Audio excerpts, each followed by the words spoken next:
CBS Radio Mystery Theater presents...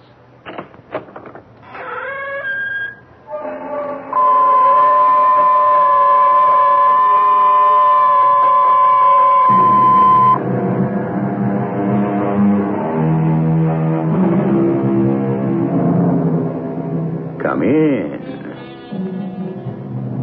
Welcome. I'm E.G. Marshall. Yes, it's dark in here. But there is no need to be alone. I will be your friend. And on the subject of friendship, I'll give you some invaluable advice. The philosopher Delille once said, chance makes our parents, but choice makes our friends. With that in mind, I advise you to choose your friends carefully. Do not make the mistake the young man in our story is about to make. He will choose foolishly and soon learn that one should not make the choice of a friend a matter of life or death.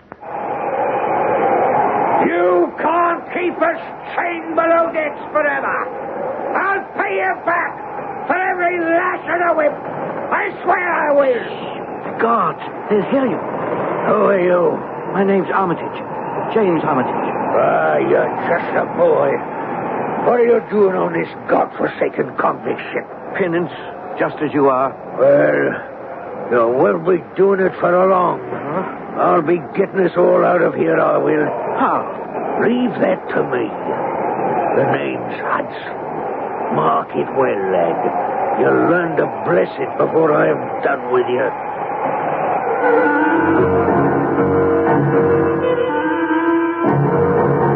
Our mystery drama, The Gloria Scott, was adapted from the Sherlock Holmes classic by Ralph Goodman, especially for the Radio Mystery Theater, and stars Kevin McCarthy. It is sponsored in part by Buick Motor Division and X-Lax. I'll be back shortly with Act One.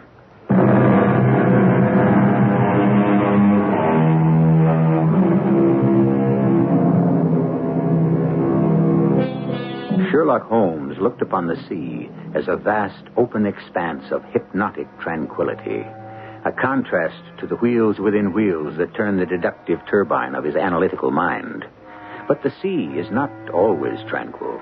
There are times of violence, and when the churning ceases, the open expanse buries its secrets, shrouding them from the eyes of man.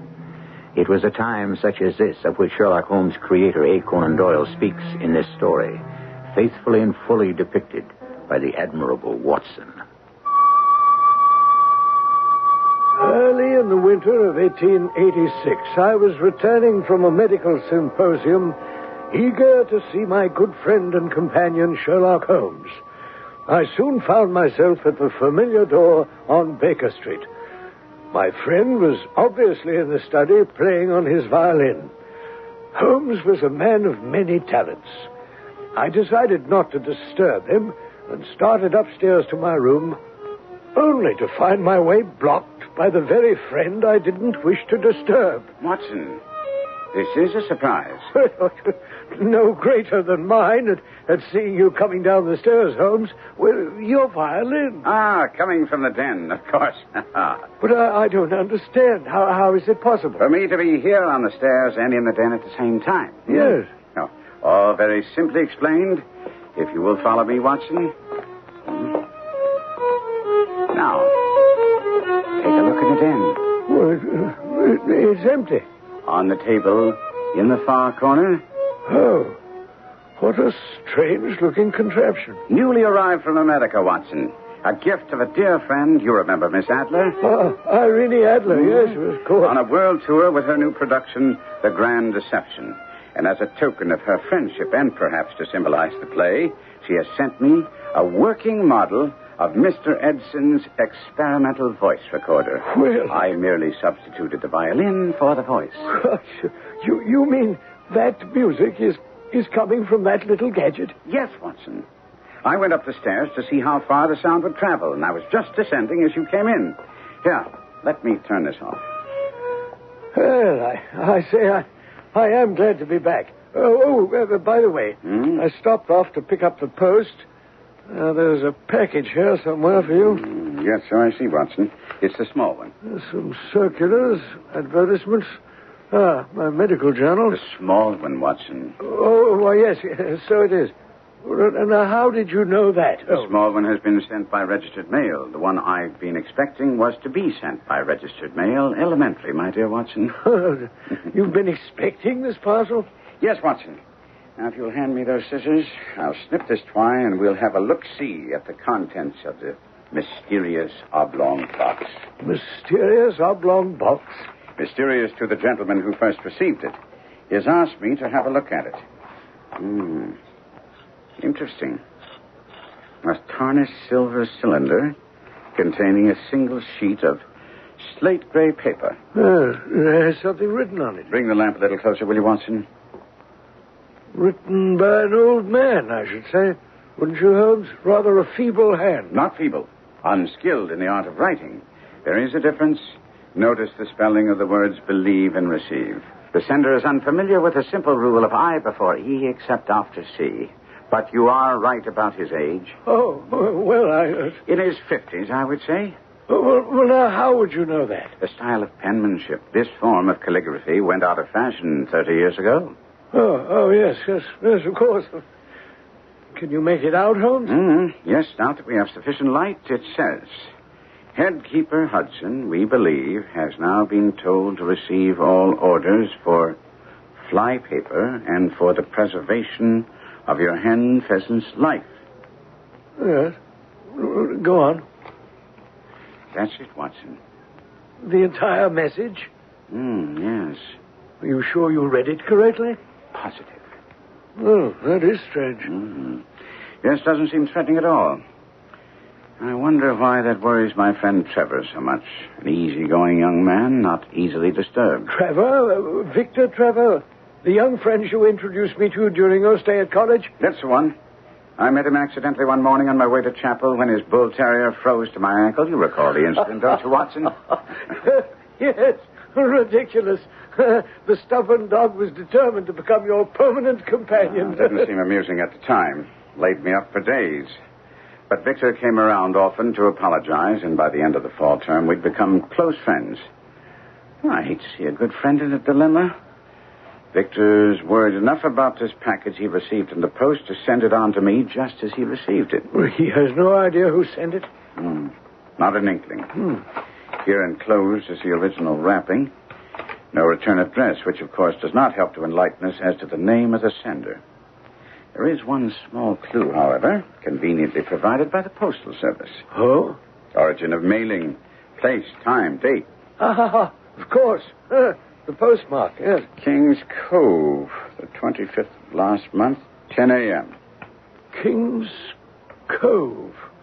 I don't believe I've ever heard of it. Nor I. Perhaps it'll mean something to Victor Trevor. I think it best I pay that young man a visit. You're right, Holmes, yes.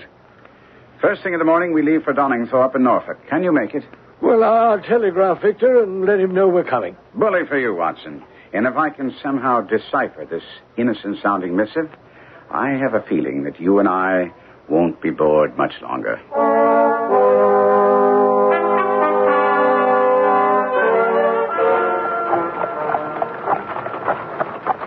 Well, we should reach our destination shortly, Watson. How are you bearing up under the journey? Oh, dear. As well as can be expected, Holmes. I do wish we'd waited for another carriage. I dare say this one's seen better days, I tell you, Holmes. It wasn't for my curiosity over the contents of that tarnished cylinder. Oh, I say, you did bring the cylinder and the message? Oh, yes, of course. Have you made anything at all of all that gibberish? Working on it, Watson, working on it. Excellent. There up ahead. We're being welcomed. See there?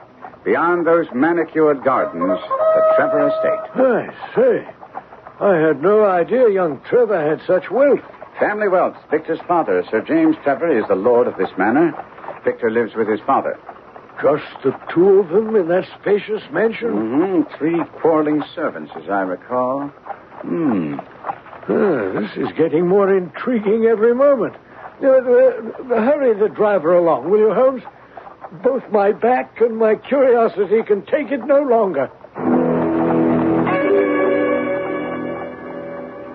We were soon at the imposing entrance to Trevor Manor. Holmes and I stepped down from the carriage and moved toward the massive entrance door. It was made of solid oak, ornately carved to a depth of at least 2 or 8 inches, inlaid with sections of highly polished, impenetrable ironwood, obviously chosen with great care. And yet, I couldn't help wondering why a simple manor house had the appearance of a veritable fortress. Charles, how good to see you. Would you tell Mr. Victor that his guests have arrived? Holmes, how good of you to come. Oh, you don't know how pleased I am to see you. And I, too, Victor, to see you. That's all right, Charles. I'll welcome them. You may prepare their rooms. Yes, sir. And there's no need to disturb Father. I'll inform him of our guests' arrival after they're settled. As you wish, Mr. Victor. Come in. This is my good friend and companion, Dr. Watson. I believe you two have met. We have? Briefly, when Watson came to examine my injury at college. Oh, yes, that unfortunate incident. Yes.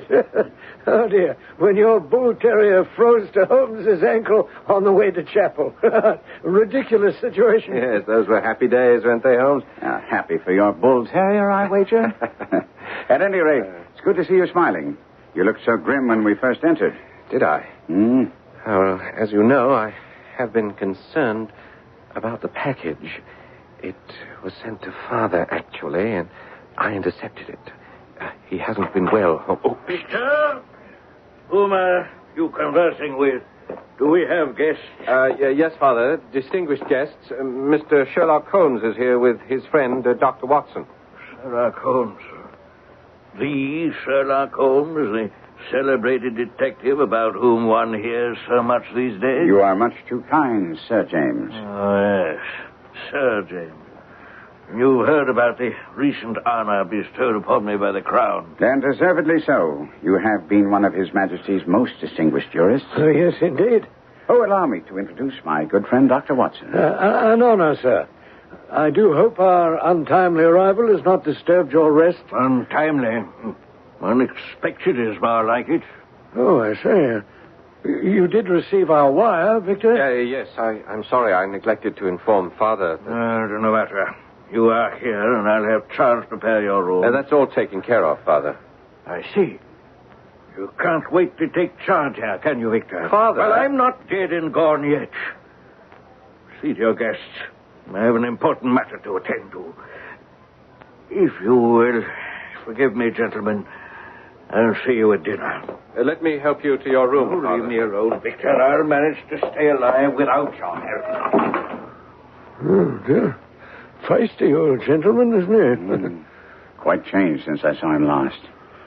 I wonder what he's afraid of. He did have a strange look. Did you notice his walking stick, Watson? Walking stick? Yes, had a rather unusual brass club head. Oh, there's nothing unusual about that, Holmes. I understand it's the latest fashion. True, but if you were to examine this one a bit more closely, you will find that Sir James has taken pains to bore the head and pour lead into the hole to make it a formidable weapon. Gentlemen, I'll show you to your rooms. I suggest we save all discussion about the packet and its contents for later, after Father has gone to sleep. Well, it seems Sherlock Holmes is not unfamiliar with the face of fear, having unmasked it on many a previous occasion. What will he find beneath the mask this time? We'll learn shortly when I return with Act 2.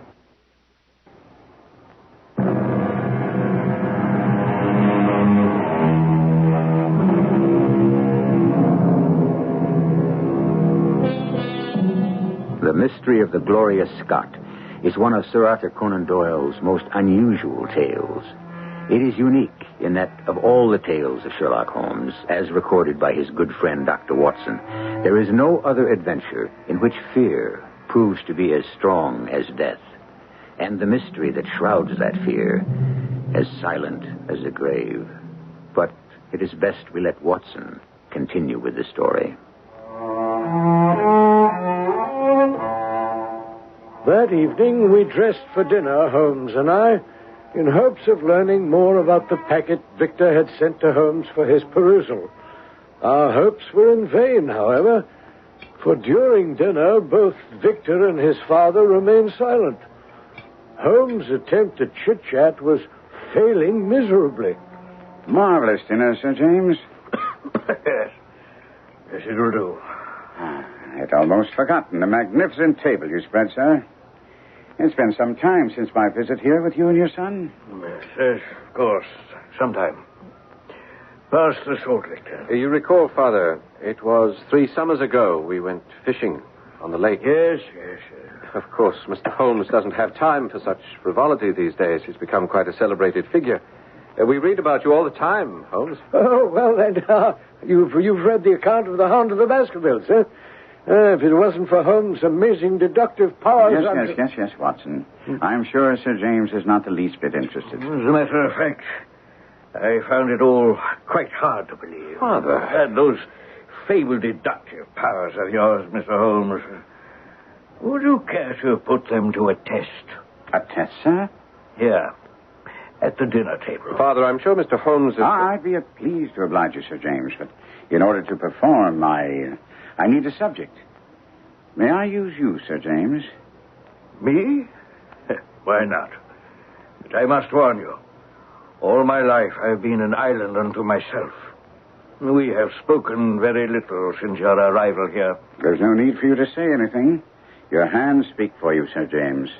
My hands? Yes. Outwardly, you are landed gentry, and yet you have the hands of a laborer. Calloused, hard, worn in the days of your youth. True. I worked the gold mines as a boy. Then you've been to Australia. Oh, I've been to many a foreign port. Ah. Then the initials J.A. belong perhaps to someone you met on a voyage, someone whom afterwards you were most eager to forget. How could you possibly know about that? Forgive me, sir. Not until you tell me how much you know. Father, are you all right? His heart, Holmes. The doctor said that... Damn that doctor. I've asked you a question, Mr. Holmes. I know nothing really, sir. Only that during my sabbatical here, that day we went fishing on the lake, I saw the initials J.A. tattooed on your arm. Aye, sir. Yes, Watson. At the time, it struck me as being unusual, too, for a gentleman. But you said this J.A. person was someone Sir James was eager to forget. On what did you base that conclusion? The staining of the skin around the letters, Watson. It was obvious from the blurred appearance of the tattoo that its wearer had tried but failed to eradicate the memory of J.A. I've had enough. It is true.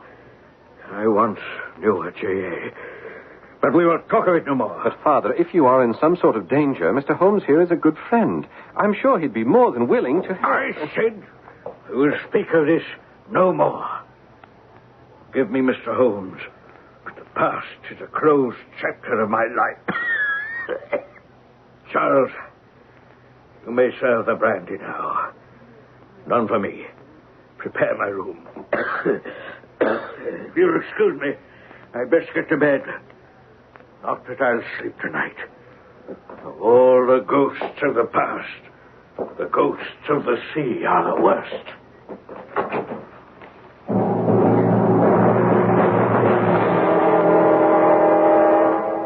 And so, once again, there was silence in the great hall. Sir James had retired, and we moved to the sitting room with our brandies. The warmth of the wine was most welcome. It helped stave off the chill brought on by Holmes' uncanny disclosures of Sir James's secret. As we sat there, each engrossed in his own thoughts, Holmes pressed his investigation further. And you say, Victor, that your father never spoke of his past to you? No, Holmes, your amazing deductions came as a complete surprise. The gold mines, the sea. I've seen the tattoo on occasion, but dismissed it as a folly of youth. Perhaps. But not likely, Holmes. Did you see the sudden flush? The advance of pulse rate at the mention of J.A. Sir James is not a well man. Father refuses to see a doctor. He remains locked in the house in contact with no one. Except by mail, obviously. I say, was there a mention of anyone with the initials J.A. in that message you received in the post? No, I'm afraid not, Watson. The only name mentioned was someone named Hudson. Headkeeper Hudson, as I recall. Hudson? Then you know someone named Hudson. Yes, I do. I do know a Hudson, or did know him. Think, Victor. Now, this could be most important. The man I refer to had no title. Certainly was not responsible enough to be a head keeper. He was a common sailor. A sailor? Interesting. This could possibly lead us to the sea and to the initials J.A. Yes? Go on, Victor. Well, one morning after Holmes's visit here on holiday, Father and I were sitting out on the terrace taking the sun when Charles announced that a man arrived insisting on talking to Father. I remember at the time, Father had many friends, but one look at this unannounced visitor would assure you that he was not one of them. He was a small, wizened man who approached Father with a shambling style of walk and a cringing manner. It's generous of you to see me, Governor. Once again. Once again, sir. I'm afraid I don't recall our previous meeting. If you'll refresh my memory. Don't you recognize me? Dear me. It is truly Mr. Hudson. Right you are. That'd be my name, sir. Good of you to recall. It's been so many years. 32, to be exact. 32 years since we saw each other last. Yes, of course. And here you are, sir, in your big house. And me, still picking salt meat out of a harness cask. Well, you'll find I've not forgotten old times, Hudson. You do look rather hard-pressed. I'm just off a 2-year stint in an 8-knot tramp. And I could use a place to stay. I see. Well, I was sure after the hard days we shared on His Majesty's ship, the Gloria Scott, I could put up with either you or Mr. Beddoes. Beddoes? I was sure you'd recall him. Yes. Of course you can stay here. We're in need of a gardener. I'd rather work inside the house, if it's all the same to you, sir. In the house? Yes, of course. Charles, take this man to the kitchen. See then he gets food and drink. I'll be by later to explain his duties. And so that is how this man Hudson entered our lives. Oh, a cheeky sort of fellow, isn't he? Yes. Obvious from his brash manner that he felt on safe grounds. I believe you said he mentioned the Gloria Scott. Ah, Gloria Scott. It seems I've heard that name somewhere. Undoubtedly, Watson. The fate of the bark Gloria Scott caused quite a stir in its day. As I recall, let's see, the Gloria Scott left Falmouth on the 8th of October, 1853, sailed to her destruction in north latitude 15 degrees west, longitude 25 degrees, on November 6th of the same year. Oh, yes, of course. The Crown believed the incident stemmed from a mutiny of some sort. But never proved, Watson. The mention of the Gloria Scott by Hudson had an hypnotic effect on Father. He did everything Hudson demanded. He soon elevated Hudson to the position of butler, replacing Charles in authority over the household. Oh, I see. Yes, and the man was drunk most of the time, difficult to deal with, lording it over the servants and insulting Father's guests. And Sir James put up with his boorish behavior. Well, not for long. One evening, he'd had enough, took the insolent cur by the nape of the neck, and turned him out of the house. Good for him. We never heard from him again. Until the mention of his name in the message you intercepted. Yes. Now, why would the words headkeeper precede the name Hudson? Why, yes, of course. You have something, Holmes? I believe so, Watson. It is a code of some sort. I must admit, on first examination, I was quite baffled. Oh, understandably, Holmes. Silliest message I've ever heard. Something about headkeeper Hudson ordering fly paper to preserve a hen pheasant's life. Well, it's gibberish. Simply gibberish. Well, of course, if the message was meant to convey that thought. But you've left out a number of key words, each of them very important to the final meaning. Well, I'm afraid I don't follow you. Just before dinner, I was examining the message again in my room. Holmes, I do hope you have it hidden away. I'd rather Father didn't... No. I've concealed the packet in my luggage, Victor. Since it was meant for your father, I'm sure he knows the code we are groping for. There's no need for the original. I have a copy of it right here. Words removed, phrases eliminated, letters superimposed. Good heavens.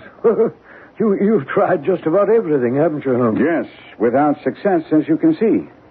But now that we've ascertained that Hudson was merely a seaman, we can conclude that the first two words, headkeeper, have no meaning. Possibly. Therefore, we merely underline every third word of the message, beginning with the word Hudson, thusly, and there we have it. You're right, Holmes. Yes. It now makes sense. Yes, Watson. This message was obviously meant for Sir James. Only he would know the dark meaning behind this cryptic warning, which now reads, Hudson has told all. Fly for your life. Good heavens. She came from upstairs. My room, I believe. Quick, Watson, follow me.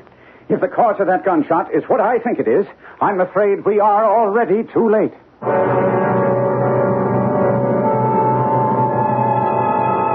Trevor Manor has always been a quiet residential country estate. But in a very few minutes, that quiet is to be shattered by a shocking incident. One that will even baffle the master of the unexpected, Sherlock Holmes. We will share with Holmes the horror of a shocking discovery when we return shortly with Act 3.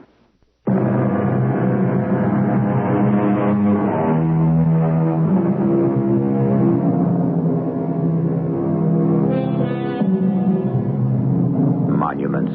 What are they? The very pyramids have forgotten their builders. Words, not stones, are the true monuments to the great. Listen, then, to the words of Sir Arthur Conan Doyle, a tribute to the man and his creation, the fabled detective, Sherlock Holmes. Within seconds after hearing the shot, Holmes raced for the stairs. Victor, Trevor, and I were not far behind. As we reached the head of the stairs, we could see Mrs. Henshaw, the Trevor housekeeper. It was she who had screamed at the sight of something in Holmes's room. We entered cautiously behind Holmes and were shocked to see the body of a man lying on the floor. Good Lord. It's Sir James. Father. Your father is dead, Victor? By his own hand, I'm afraid. Oh, God. Shot through the temple. Telltale powder burns, gun still clutched in his right hand, and here, crumpled in his left hand. The slate gray paper. Despite our efforts to conceal it from him, he has finally seen and read the warning message. Poor father. This man, Hudson, must certainly have had a terrible power over him. I wonder what ghastly secret they shared. Yeah, I fear we'll never know, Holmes. The secret, whatever it was, died with Sir James. No, I'm not so sure, Watson. Secrets have a way of turning up even after death. Whatever it was that haunted Sir James all these years could turn up even now. Tell me, Victor, do the words Chambeau Deuce mean anything to you? Chambeau Deuce? Here, scrolled on the bottom of this page, I found in your father's clenched hand. There are two words, Chambeau and Deuce. I assume they go together and have some meaning. Yes, they do. Chambeau Deuce is a rare vintage wine, a favorite of my father's. We keep a large cask of the brew in the wine cellar, but I fail to see... We'll look at that in a moment, but first I think that we had best notify the police. Must we, Holmes? The scandal. I'm sure they will be discreet, but there will be questions. Yes, and so many we cannot answer. Not as yet. But while the police are on their way, we'll pay a visit to your father's wine cellar. I have a feeling that we'll find that cask of Chambeau Deuce holds more than vintage wine.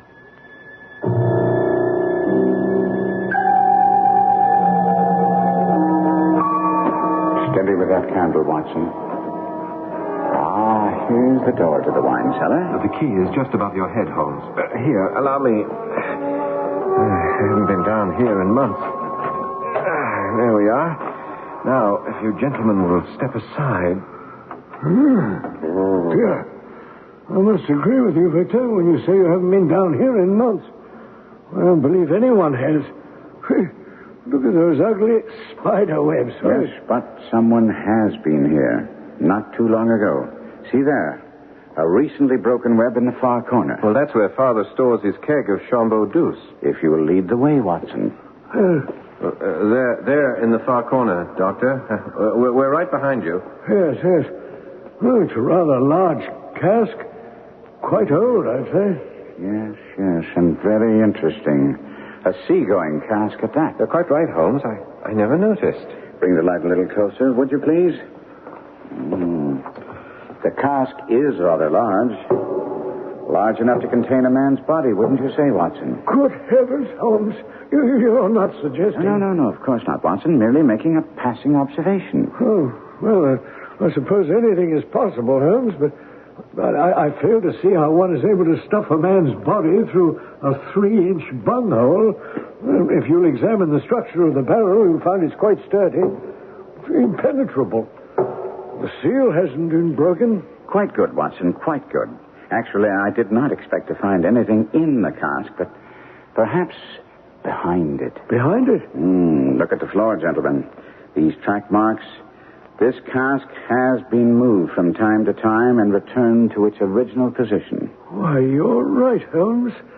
But how anyone without the strength of a Hercules is able to accomplish such a feat is beyond me. I've never seen it moved from this position, Holmes.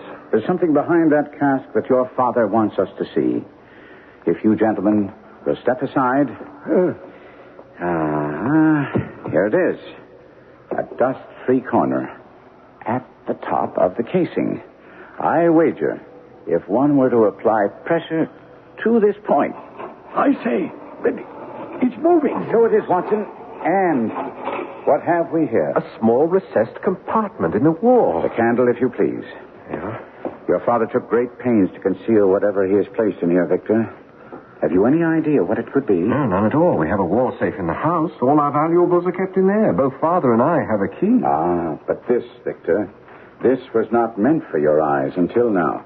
A sealed oilskin packet. May I? Yes, of course.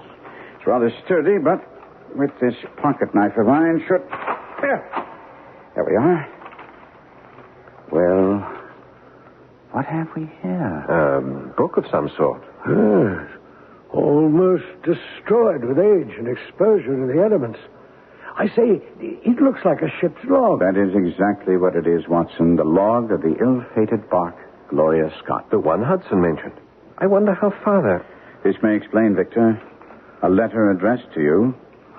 For my son, Victor Trevor, to be opened in the event of my death. Read it, would you, Holmes? My hands are much too shaky. As you wish, Victor. My dear son, now that approaching disgrace begins to darken the closing years of my life, I must record the truth of my shame. Our family name, dear son, is not Trevor. I say. I was known as James Armitage in my younger years that brought shame and disgrace. For as Armitage, I entered a London banking house, and as Armitage, I was convicted of using bank funds for my own purpose. Good heavens. The funds were used to pay a debt of honor, but illegally come by. And so I soon found myself chained as a felon aboard the convict ship Gloria Scott, bound for Australia. The hold below deck was black as pitch, and the stench was more than one could bear. There were others like me who bore their miserable lot in silence, while some shouted their defiance to the high heavens. You can't keep us chained below decks forever. I'll pay you back for every lash of the whip. I swear I will. The guards, they'll hear you. Who are you? My name's Armitage. James Armitage. Why, you're just a lad. What are you doing on this godforsaken convict ship? Penance, just as you are. Well, you won't be doing it for long. I'll be getting us all out of here, I will. How? You just leave it to me. My name is Hudson. Mark it well, lad. You'll learn to bless it before I am done with you. I murdered a man, I did. Even in this blackness, I can see you remember my case. My partner and I got away with over $1 million in cold, hard cash. Yes, I've heard. The money was never found. And where do you suppose it is, lad, eh? I'm sure I don't know, sir. My partner, he's holding it for me. And where do you think he is? Right here on this ship. That's the devil's honest truth. He's topside. Respectable, right? He's the ship's chaplain, no less. Satan himself, dressed as a man of God. But why, sir, would he... We worked it all out, lad.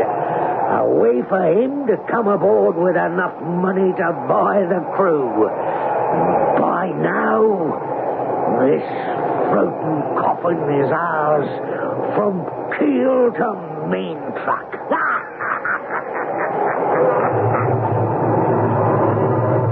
And so, as Hudson had promised, all went as planned. One evening, about the third week, we had an unexpected visit from the ship's chaplain.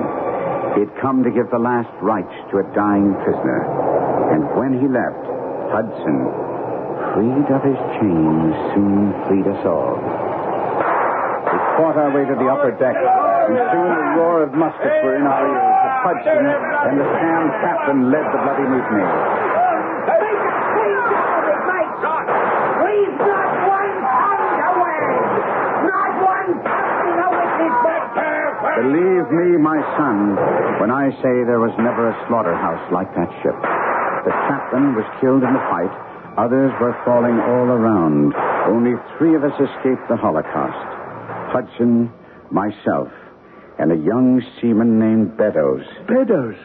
I say, Holmes, wasn't that the man who... Yes, the one mentioned by Hudson the day he came to see Sir James. Go on, Holmes. Perhaps we'll learn more of Beddoes and this devil Hudson.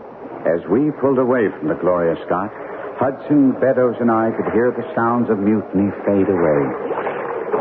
We could still see the faint outlines of the ship when suddenly, without warning, a cloud of black smoke shot up from her bow. And within moments, a great explosion blew her apart from stem to stern. Hudson, Beddoes, and I pulled for safety with all our strength, and as later recorded in maritime records, all hands were lost. Such, in a few words, my dear lad, is the history of the terrible business in which I was involved as a youth. I am sure you can now understand the reason I had for changing my identity. As you know, I have since led a respectable life.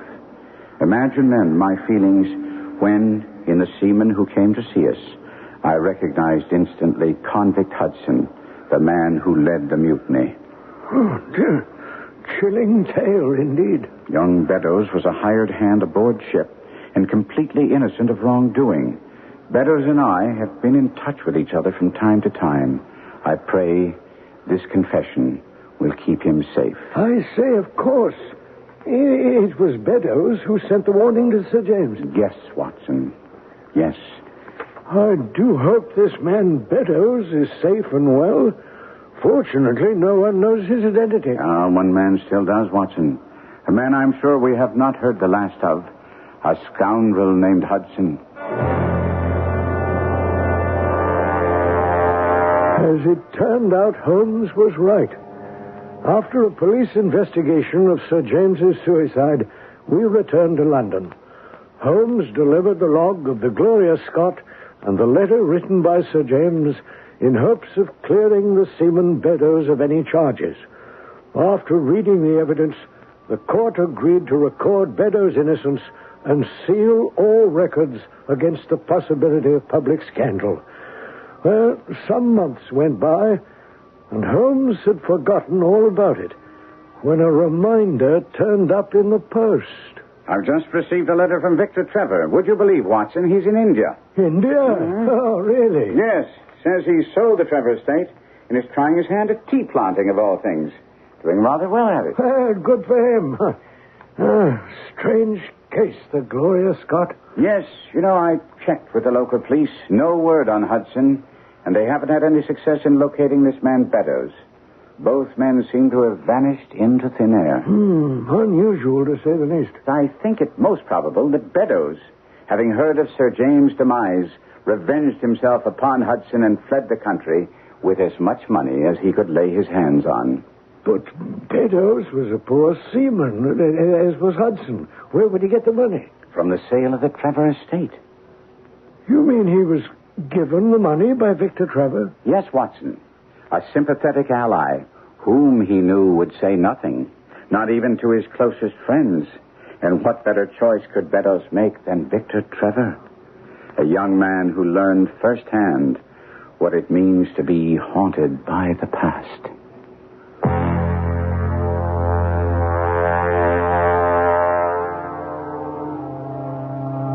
The case of the Gloria Scott was an early one in the long and distinguished career of Sherlock Holmes.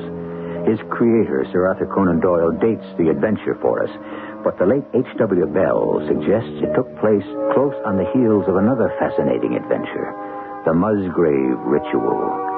The writer of these unusual mysteries was quite prolific and had his favorite characters.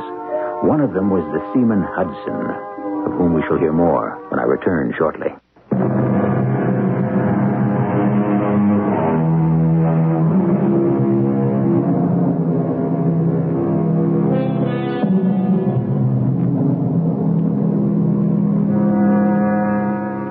It was suggested that the seaman Hudson was at one time the husband of the fabled Mrs. Hudson, who was Holmes' housekeeper. This was denied by the feisty woman herself, who in the movie Mrs. Hudson Speaks says, "I never saw that bad Hudson and never wanted to. My Hudson was a respectable tradesman, and he died when I was barely 25 years old." And so it seems, dear listeners, we have another mystery on our hands. Our cast included Kevin McCarthy, Court Benson, William Griffiths, and Paul Hecht. The entire production was under the direction of Himan Brown. And now, a preview of our next tale. They have to make an example of someone. They need a human sacrifice.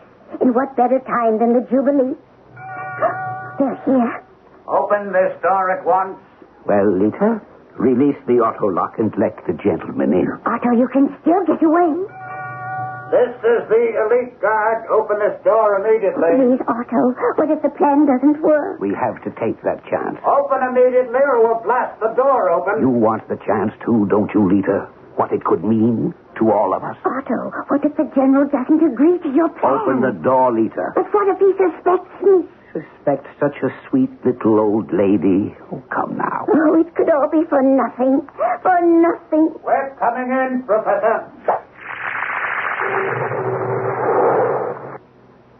Radio Mystery Theater was sponsored in part by X-Lax and Buick Motor Division.